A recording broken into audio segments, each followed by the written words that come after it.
Imagine standing at the edge of a cliff looking down. Your heart races, your palms sweat, and every cell in your body screams for you to step back. Now, what if I told you that fear, this primal, gut-wrenching force, is the single most powerful tool for growth you will ever encounter? What if, instead of running from it, you could use it to fuel your success? Stay with me, because by the end of this video, you will see fear in an entirely new light. And more importantly, you will know exactly how to conquer it. Fear is ancient. It has been with us since the dawn of time, evolving as a survival mechanism to keep us safe. When our ancestors heard rustling in the bushes, fear was their alarm system, urging them to run or fight.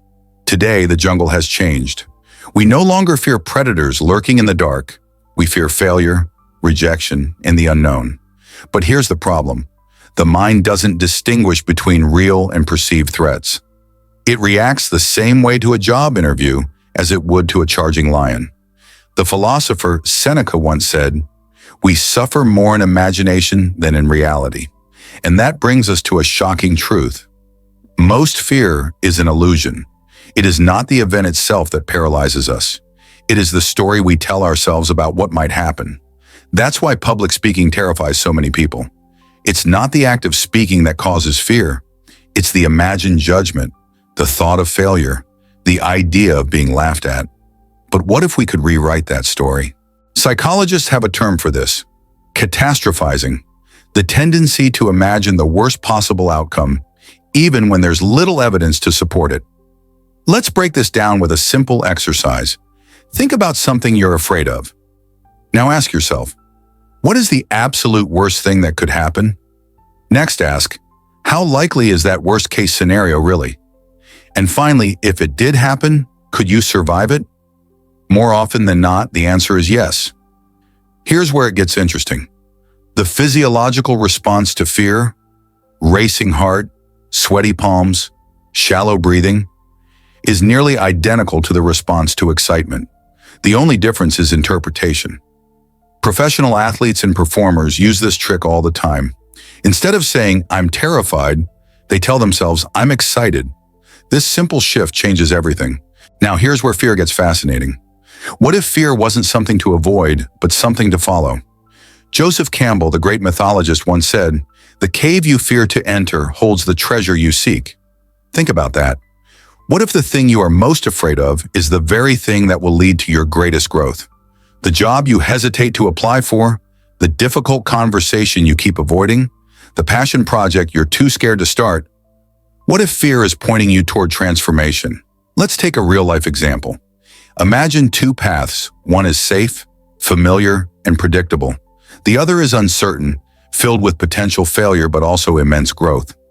The majority of people will choose the first path because it's comfortable. But those who achieve greatness, innovators, leaders, visionaries, choose the second path.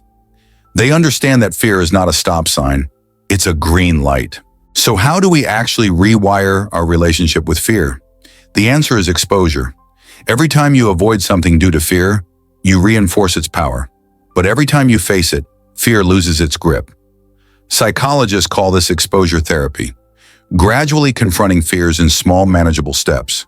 For example, if you fear public speaking, start by speaking in front of a mirror, then try with one person, then a small group. Step by step, fear diminishes.